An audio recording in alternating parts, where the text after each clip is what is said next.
სტუდიაში ლიკა ტურიაშვილი მუშაობს. მარნეულის სოფელ დამიაგიურ არხში 3 წლის ეთარ აბდულაევას გარდაცვალებაში მშობლები ექიმებს ადანაშაულებენ. წინასწარი ინფორმაციით ბავშვი მენინგოკოქცემით გარდაიცვალა. მშობლების ინფორმაციით კი ეთარ აბდულაევა მარნეულის საავადმყოფოში დაბალი სიცხით მიიყვანეს. ექიმებმა მას სისხლის ანალიზი აუღეს და კუჭნაწლავის ინფექცია დაუდგინეს. გარდაცვლილი ბავშვის მშობლები ექიმებს უყურადღებობაში ადანაშაულებენ და აცხადებენ, რომ საავადმყოფოში ახლაც არ აქვს ზუსტი დიაგნოზი თუ რა გახდა ბავშვის გარდაცვალების მიზეზი. ეთარ აბდულაევას მამის თქმით, საავადმყოფოში ფული მოსთხოვეს, როდესაც ექიმს 10 ლარი შესთავაზა ამ უკანასკნელმა დასცინა. ამიტომ იძულებული გახდა ბავშვი სახლში წაეყვანა. 6 საათის შემდეგ ბავშვის მდგომარეობა დამძიმდა, სხეულზე ლაქები გაუჩნდა. საავადმყოფოში მიყვანის შემდეგ კი გარდაიცვალა. მარნეულის საავადმყოფოში აცხადებენ, რომ თავდაპირველად, როდესაც ბავშვი მიიყვანეს, მას მენინგოკოქცემის სიმპტომები არ ჰქონდა მხოლოდ დაიარეა და ამიტომ დაისვა გასტროენტეროიტის დიაგნოზი. საავადმყოფოში მშობლისთვის ფულის მოთხოვნის ფაქტს კატეგორიულად უარყოფენ და საავადმყოფოში აუხსენით, რომ მაღალი სიცხე ჰქონდა. ნემსი გაუკეთეს, ჯანმრთელი ბავშვი იყო, არასდროს ავადმყოფობდა. რომ მივედით, სისხლი აუღეს, არაფერი აღმოაჩნდა და წამოვიყვანეთ. მოწამლულიაო, ასე გვითხრეს. დილით ფეხი ისევ ასტკივდა და ისევ საავადმყოფოში მივიყვანეთ. ბავშვი თანდათან სულ გაშავდა და პალატაში გადაიყვანეს, სადაც აპარატზე შეაერთეს. 3 საათი ვერ გაიგეს ბავშვს რა ჭირდათ. დიაგნოზის ვერ გვითხრეს. რეანიმობილის გამოძახება გვიან იყო, რომ ჩამოვიდნენ ბავშვი გარდაცვლილი დახვდათ.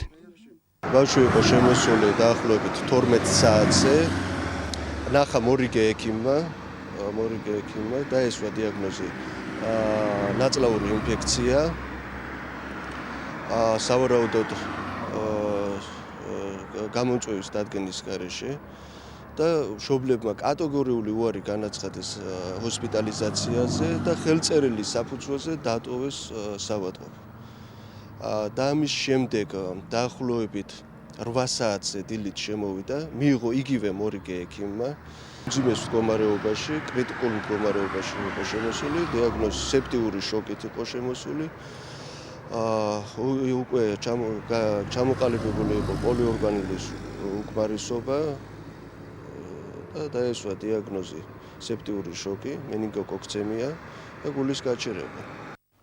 მიმდინარე და დაგეგმილი ინფრასტრუქტურული პროექტები და პროგრამები ქვემო ქართლში და რუსთავში. ეს ის საკითხები იყო, რომელზეც რეგიონული განვითარებისა და ინფრასტრუქტურის მინისტრმა დავით ნარმანიამ ქვემო ქართლის ტელეკომპანიის ეთერში გადაცემა თქვენ დროში ისაუბრა. ნარმანიას განცხადებით, ქვემო ქართლის რეგიონს ცენტრალური ბიუჯეტიდან 35 მილიონი ლარი გამოიყო, რაც ძირითადად ინფრასტრუქტურული და სოფლის განვითარების კუთხით დაიხარჯება. რაც შეეხება რუსთავში სხვადასხვა პროექტზე 13 მილიონი ლარია გაწერილი. მინისტრის განცხადებით, ყველა ის პროექტი გაგრძელდება, რომელიც წინა მთავრობის დროს დაიწყო. ახალ პროექტებზე მუშაობა კი აქტიურად მიმდინარეობს. დავით ნარმანიამ რუსთავი-თბილისის ავტომაგისტრალის მშენებლობაზეც ისაუბრა. მინისტრის განცხადებით, სამშენებლო სამუშაოები წლის ბოლოს დაიწყება.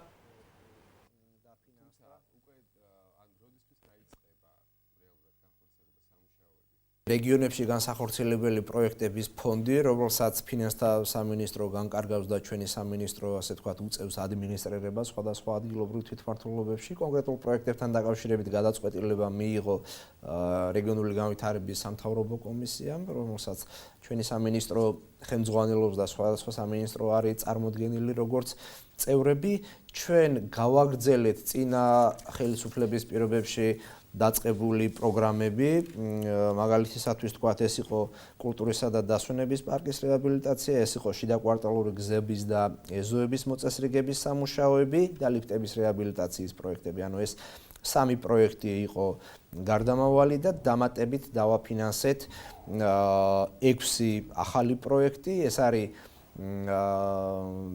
დამატებითი სამუშაოები და დამატებითი ეზოების მოწესრიგება, სახლების გადახურვის პროექტები, შიდა მუნიციპალური გზების მოწესრიგების სამუშაოები, მათ შორის რეგიონული ფონდის მეორადი განაწილების დროსაც დაახლოებით 3 მილიონ ლარამდე დამატებით მიიღო. რეგიონების ფონდი პლუს სოფლის მხარდაჭერის პროგრამა ქვემო ქართლმა 35 მილიონი ლარის სამუშაოები მიიღო. მაგრამ გარდა იმისა, რასაც თვითონ ახორციელებენ ჩვენგან მიცემული დაფინანსების ფარგლებში, ჩვენ გზების დეპარტამენტის და მუნიციპალური განვითარების ფონდის მეშვეობით ასევე დამატებით პროექტებს ვაფინანსებთ. მაგალითისათვის თქვათ, გარდაბანს დაუფინანსდა წყალთან დაკავშირებული პრობლემები.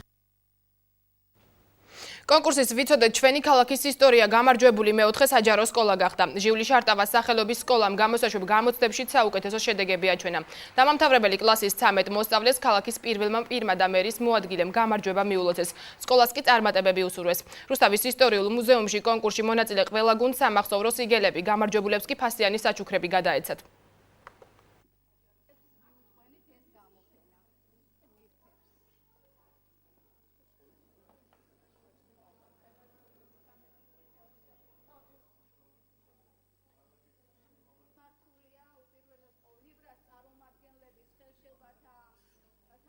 Რამდენიმე ხნის წინ გამოცხადდა კონკურსი ვიცოდეთ ჩვენი ქალაქის ისტორია.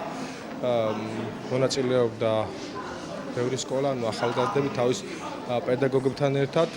დღეს მოხდა მათი დაჯილდოება, როგორც წევრების მონაწილეების უშუალოდ გამარჯვებულების წლევანდელ წელს ან ჯილდო ერგო მეოთხე სკოლას. მნიშვნელოვანი არის იმით, რომ თითეული ესეთი ღონისძიება ახალგაზრდების აქტიობას ხელს უწყობს, ან მათ ჩართულობას. დაჯილდოვდნენ მოსწავლეები, რომლებმაც თავი წარმოაჩინეს საკუთარი შესაძლებლობები და ამისთვის ძალიან დიდი მადლობა მუზეუმის დირექტორს ქალბატონ ნაზის, რომ ჩვენი მოსწავლეების წარდგენა აი ესეთი სახით ხდება. მე ვიმედოვნებ, რომ ჩვენი მოსწავლეები კიდევ უფრო დიდ წარმატებებს მიაღწევენ. მეოთხე სკოლის მოსწავლეებმა საკმაოდ წარმატებით ჩააბარეს ეს საქმეები. 54 კლასელი ყავს სკოლას და აქედან 13 მათგანმა 4-ვე რთულ საგანში დაიმსახურა უმაღლესი შეფასება 10.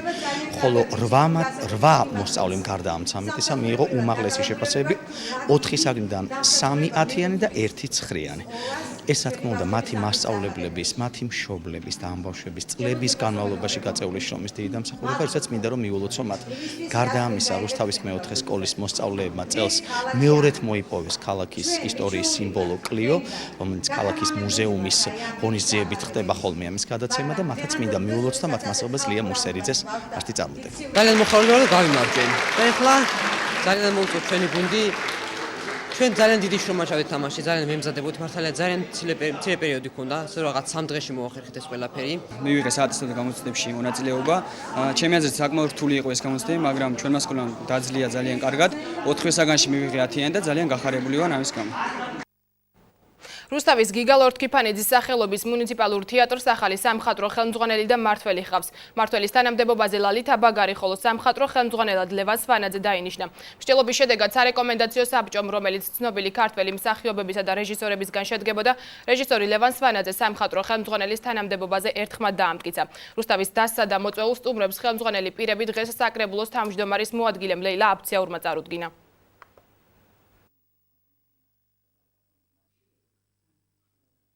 რუსთავის თეატრს დღეს ახალი სამხატვრო ხელმძღვანელი წარედგინა, ახალი დირექტორი წარედგინა, ბატონი ლევან სვანაძე და ქალბატონი ლალითა ბაგარი, რომელთა სახელიც უკავშირდება რუსთავის თეატრს გარკვეული პერიოდის განმავლობაში ისინი აქ მოღვაწეობდნენ, მუშაობდნენ. ეს არის ორი ადამიანი, რომელსაც ძალიან უყვარს რუსთავის თეატრი, რომელმაც ძალიან კარგად იცის სერიოზული პრობლემებიდან გამოსვლის გზები, სერიოზული ხედვები აქვს. ბატონ ლევანის სამოქმედო გეგმაში უკვე გაწერილი იყო ძალიან სერიოზული მრავალფეროვანი რეპერტუარი და პირველ რიგში ძალიან სერიოზული და ძალიან წარმატებული რეჟისორების მოწვევა, რომლებიც მე ვფიქრობ რუსთავის თეატრში სერიოზულ შედეგს დადებენ და მე განსაკუთრებით ვეფერები რუსთავის თეატრის დასს. მოხარული ვარ, რომ დავბრუნდი ისევ თეატრში, მიუხედავად იმისა, რომ ახლა ძალიან მიყვარს ის კოლექტივი, სადაც ვიყავ, ვინც მიმიღო და საკმაოდ ბევრი პროექტები განვახორციელეთ. ეს ეხება საბილეთო გაერთიანებას, დიდი მადლობა ყველა მათ. 30 წელი რო თეატრში გაატარებ და 20 წელი აქედან ხელმძღვანელი ხარ, უკვე თეატრზე ზრუნვა იმდენად აქვს გათავისებული, რომ ალბათ ისედაც იგრძნობა, რომ ეტყობა თეატრის შენია, შემოდიხარ გრძნობ სიტუაციას, მდგომარეობას. ვფიქრობ, რომ ამჟამად ალბათ პირველი და უპირველესი ეს არის, რომ რეპერტუარი ალბათ შედგეს თეატრში ისეთი, რომელიც სარეპერტუარო პოლიტიკა არის პირველი და აუცილებელი იმისათვის, რომ მაყურებელი მობრუნდეს თეატრში, მაყურებელმა დაიწყოს სიარული სპექტაკლებზე. ყოველი კონკრეტული შემოქმედებითი დღე კონკრეტულ შედეგამდე უნდა მივიდეს თეატრში. აი ესე გაიწერება მთელი წელი და ყველაზე მოკლე გზით შევეცდები მაქსიმალურად სწრაფად მოვიყვანოთ რუსთავში სხვადასხვა ასაკის მაყურებელი, იმიტომ რომ დღეს თეატრი ფაქტიურად ერთია რუსთავში და მას დიაპაზონი მაყურებლის მხრივ ასაკობრივი ყველას უნდა გასცეს პასუხი ერთმა თეატრმა და ჩვენ ვეცდებით რომ აი ესე მრავალფეროვანი და საინტერესო რეპერტუარით მოუახერხოთ ის რომ ფორსირებულად მოვიყვანოთ რაღაც გარკვეული პერიოდის შემდეგ მაყურებელი თეატრში. 2015-ში ფესტივალ ოქროს ნიღაბს უსრულდება 20 წელი, რომელიც ბატონ ჯემალ მაზრიაშვილთან და ბატონ მერაბ ტყეშელაშვილთან ერთად მთელი სერიოზულობით ვიწყwi ძალიან დიდი ძალისხმევით გავაკეთეთ და შევეცდებით რასაკვირველია 15-ისკენ თუ რაღაც შემოქმედებითი და ალბათ ძალიან შევეცდებით წარმატება და წარმატებული იქნა თეატრი რომ რაღაცა ფორმატით მოვაბრუნოთ ეს ფესტივალი. რუსთავის გიგა ლორთქიფანიძის სახელობის მუნიციპალურ თეატრში სამხატვრო ხელმძღვანელის დანიშვნას ცნობილი მსახიობები და თეატრმცოდნეები გამოეხმაურნენ. ლევან სვანაძეს კოლეგები ინტელექტუალურ, ერუდირებულ და საკუთარი საქმის უბადლო შემსრულებლად ახასიათებენ. ისინი იმედოვნებენ, რომ მისი დადგმული სპექტაკლების მეშვეობით საქართველოში ცნობილ თეატრს მაყურებელი დაუბრუნდება. ეს თეატრი დასი განსაკუთრებულად ხელმეორედ შესაქმნელია. სამწუხაროდ უნდა ითქვას ეს, იმიტომ რომ წლების მანძილზე დაშლა კოლექტივის დანგრევა შენობის ადვილია აშენებაა ძნელი. ერთადერთი რაც შემიძლია ვთქვა, მერტმა ხელი მოუმართოს ყველას, თეატრსაც, დასსაც და ლევანსაც, რომ შეძლონ ხელმეორედ ააშენონ ეს თეატრი დასთან ერთად. მე მხედველობაში რა მაქვს? არა შექმნან თეატრი მხოლოდ და მხოლოდ, არამედ ააშენონ ის დანგრეული ხიდი მაყურებელსა და დარბაზს შორის, სამწუხაროდ რომელიც ახლა არსებობს. მაყურებელი უნდა დაიბრუნოს რუსთავის თეატრმა. ლევან სვანაძე ჩემთან სწავლობდა, ჩემი მოწაფე იყო. ამდენად მე ყოველთვის დაინტერესებული ვიყავი მისი შემოქმედებით და მიხარობდა, როდესაც ის წარმატებებს აღწევდა. მე დარწმუნებული ვარ, რომ ის დღესაც მიაღწევს წარმატებას, იმიტომ რომ მას ამისთვის აქვს საკმაოდ საინტერესო მონაცემები, ერუდირებულია, მიზანმიმართულია, ენერგიული ადამიანია, მსახიობი უყვარს და მსახიობებსაც უყვარს. რუსთავში ცენტრალურ გამზირზე და სასწავლო დაწესებულებების მიმდებარე ტერიტორიაზე მოძრაობის შემარფერხებელი ბორდიულები დამონტაჟდა. პროცესი 24 ოქტომბერს დაიწყო და 20 დღის განმავლობაში გაგრძელდება. ადგილობრივი ხელისუფლების ინიციატივით ინფრასტრუქტურული პროექტის ფარგლებში მელიქიშვილის ქუჩაზე 23, კარიჯის ქუჩაზე 4, ხოლო კოსტავას გამზირზე 3 ბორდიურის დამონტაჟება იგეგმება. ადგილობრივი მოსახლეობა სიახლეს დადებითად აფასებს.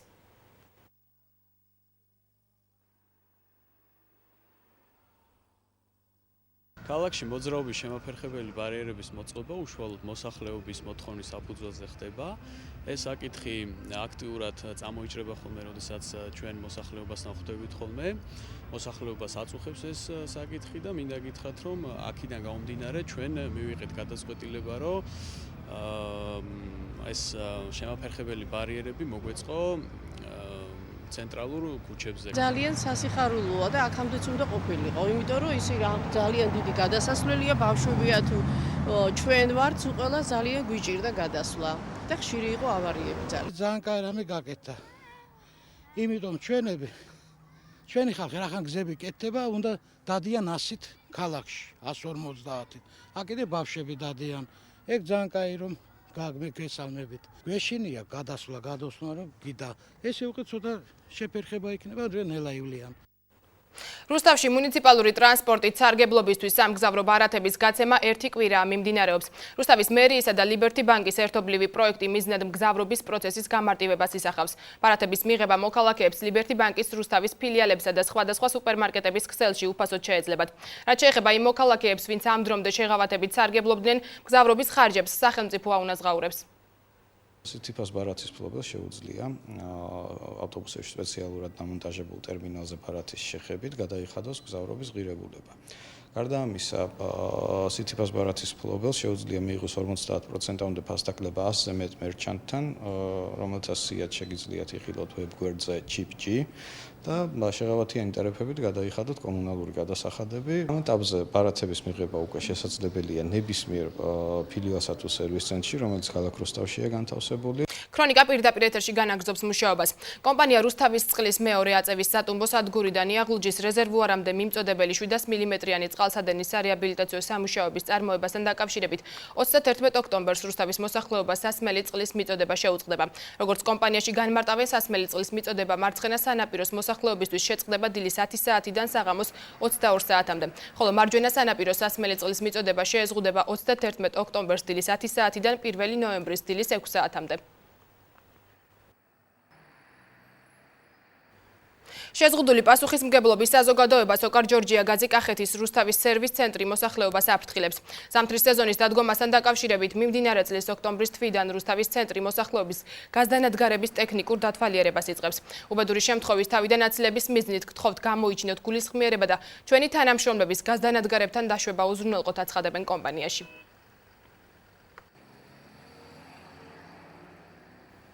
რუსთავში სეზონური ვირუსების რიცხვმა იმატა, თუმცა მედიკოსები ეპიდემიის საფრთხეს გამორიცხავენ. სამედიცინო პერსონალის განცხადებით, სამედიცინო დაწესებულებებს ყოველდღიურად 30-მდე პაციენტი მიმართავს. ინფექციების შემთხვევები კი ძირითადად ბავშვებში ფიქსირდება. მედიკოსები განმარტავენ, რომ შესაძლოა გრიპის შემთხვევები ნოემბერ-დეკემბრის თვეში მკვეთრად გაიზარდოს. ექიმები მშობლებს ურჩევენ გრიპის ვირუსისთვის დამახასიათებელი სიმპტომების გამოვლენის შემთხვევაში დაუყოვნებლივ სამედიცინო დაწესებულებებს მიმართონ.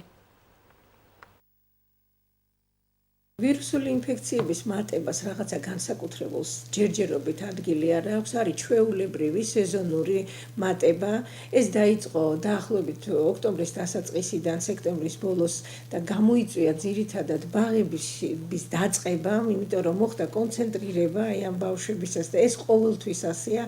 ბაღის სინდრომიც კი ქვია რაღაცა გარკვეულ დონეზე აი ამ მოვლენას და რამე გართულებით რომ მიმდინარეობდეს ამას ვერ ვიტყვი, რა თქმა უნდა მატება, მაგრამ არა განსაკუთრებული. ჩვენ უფრო მეტად ველოდებით ამას, რომ ზამთრის წინ ზამთარია და უფრო ალბათ მომატება იქნება ნოემბრის ბოლოს დეკემბერში. ეროვნული სასწავლო ოლიმპიადისთვის რეგისტრაციის პროცესი 1 ნოემბერს დაიწყება. პროცესი 8 ნოემბრის ჩათვლით განხორციელდება. პირველი ეტაპის რეგისტრაცია საჯარო სკოლებში მოხდება. მოსწავლეს ოლიმპიადაში მონაწილეობა რამდენიმე საგანში ერთდროულად შეეძლება. მასში მონაწილეობის საშუალება მე-6-დან მე-12 კლასის ჩათვლით მოსწავლეებს აქვთ. ოლიმპიადა ქვეყნის მასშტაბით 9 ნოემბერს დაიწყება და 24 ნოემბერს დასრულდება. 2013 წლის 29 ოქტომბერს ადგილობრივი საბჭოს გადაწყვეტილებით 2 არასრულწლოვანი მსჯავრდებული გადავისუფლდა. სხდომაზე პირი მოსმენით წარიმართა. საბჭოს წევრები პირადად გაესაუბრნენ 2 არასრულწლოვან მსჯავრდებულს, რომელთაგან ორივეზე დადებითი გადაწყვეტილება მიიღეს. სხდომაზე, რომელსაც საბჭოს წევრებთან ერთად არასრულწლოვანთა ადვოკატებიც ესწრებოდნენ, არასრულწლოვან მსჯავრდებულთა კოორდინატორებმა დამატებითი ინფორმაციაც წარადგინეს. ქრონიკა პირდაპირ ეთერში ბრუნდება. რუსთავში 32 საჯარო და კერძო სკოლას შორის გამართული ჭადრაკის ტურნირი დღეს ფინალური შეხვედრით დასრულდა. ქვემო ქართლის ჭადრაკის ფედერაციის რუსთავის რესურს ცენტრისა და სასპორტო სკოლების გაერთიანების მიერ ორგანიზებულ ფინალურ ტურნირში 10 საპრიზო ადგილიდან პირველი ადგილის მფლობელი სკოლა ჩირაღდანი გახდა, ხოლო მეორე და მესამე ადგილი მე-17 და მე-4 საჯარო სკოლებმა გადაინაწილეს. ჭადრაკის ფედერაციის ინიციატივით კი გამარჯვებული სკოლის პედაგოგებს ფულადი პრიზები გადაეცათ. ყოველ დღე ერთმანეთს ეთკინებოდა 106 ბავშვი. სასიამოვნო იყო ის მოწესრიგებულობა, ის სიზუსტე, მოსვლა წასვლაში, ყურადღებიანობა ერთმანეთის მიმართ, ასე რომ ყველაფერი ჩატარდა შესანიშნავად. ჩვენი მხრიდან ესეთი ტურნირები იქნება, ასე ვთქვათ, ყოველ თვე ჩატარდება, ეს უფრო ყოველწლიურ ხასიათს მიიღებს. წელიწადში ერთხელ ჩვენ ვეცდებით, რომ ეს ტურნირი გახდეს, ასე ვთქვათ, უფრო პრესტიჟული, რამე თუ უფრო სკოლებში ვიმუშავებთ, მეტად რომ ზოგადად ჭადრაკის ხარისხი მაიწიოს. მე ვთვლი, რომ ძალიან წარმატებული იყო და ყველაზე კარგი რაც უნდა აღინიშნოს, რომ რამდენიმე თვის განმავლობაში რაც ქვემო ქართლის ფედერაცია ვიტყოდი ასე, რომ თავიდან აღდგა ქალაქ რუსთავში, მან უკვე შეძლო რომ ძალიან კარგი ტურნირები ჩაეტარებინა. რუსთავის რესურს ცენტრმა შეძლო ის, რომ მოახდინა ორგანიზება, ინფორმაციის მიტანა და მოსწავლეთა თავ მოყრა. ხოლო შემდეგ ეს ყველაფერი განახორციელა ჭადრაკის ფედერაციამ. რუსთავის მთავარ ბიბლიოთეკაში არსებულმა ამერიკულმა კუთხემ შემოდგომის ამერიკული დღესასწაული აღნიშნა. ღონისძიებაში მონაწილეობას რუსთავის სხვადასხვა სკოლის მოსწავლეები და ამერიკელი მოხალისეები იღებდნენ. ღონისძიებაზე ახალგაზრდებმა შემეცნებითი პრეზენტაციები წარადგინეს. ჯგუფებად დაყოფილმა მოსწავლეებმა სახალისო თამაშებსა და ინტელექტუალურ კონკურსებშიც მიიღეს მონაწილეობა. შემოდგომის ამერიკული დღესასწაულის აღნიშვნა საზეიმო ვითარებაში 2 საათს გაგრძელდა. ამერიკული შემოდგომის დღესასწაულები, ასე დავარქვით ამ საღამოს, ეს იქნება ინფორმაციული ხასიათის ღონისძიება. ბავშვებმა თვითონ მოიძიეს ინფორმაციები ამერიკის დღესასწაულებზე, თუ როგორ აღნიშნავენ, სხვათა შორის ძალიან სახალისოა და მე მინდა რომ სწორად მივაწოდოთ ბავშვებს ის ინფორმაცია, რომ მათ უბრალოდ იცოდნენ ეს როგორი დღესასწაულებია, როგორ ცხოვრობენ ევროპაში, ამერიკაში ამას როგორ აღნიშნავენ და ამ დღესასწაულების კარგი მხარეები დანერგონ თავიანთ ცხოვრებაში. ჩვენ გვინდოდა რომ ერთი ლამაზი და ხალისიანი დღე გქონოდა. ამიტომ გადავწყვეტეთ რომ მოგვეწყო ეს საღამო, დღევანდელ საღამოში მონაწილეობას იღებენ ამერიკელი მოხალისეები, ისინი მოგვიყვებიან თავიანთ გამოცდილებას ამ დღესთან დაკავშირებით. ასევე გვაქვს ბევრი თამაშები, სახალისო, ყველაფერი აქ რასაც ხედავთ, არის ჩვენი გაკეთებული. გამოშვების ბოლოს ტრადიციულად ამინდის პროგნოზი. წალკაში ნავარაუდევია დღისით 13 ღამით 2 გრადუსი სითბო. თეთრიწყაროში დღისით 16 ღამით 5 გრადუსი. დმანისში დღისით 16 ღამით 5 გრადუსამდე გათბება ჰაერი. ბოლნისში დღისით +22 ღამით +7 გრადუსია მოსალოდნელი. მარნეულში ხვალ 22 ღამით 10 გრადუსი დაფიქსირდება. თბილისში დღისით 21 ღამით 9 გრადუსი. გარდაბანში დღისით 22 ღამით 10 გრადუსამდე გათბება ჰაერი, ხოლო ჩვენს ქალაქში დღისით +22 ღამით +10 გრადუსია მოსალოდნელი.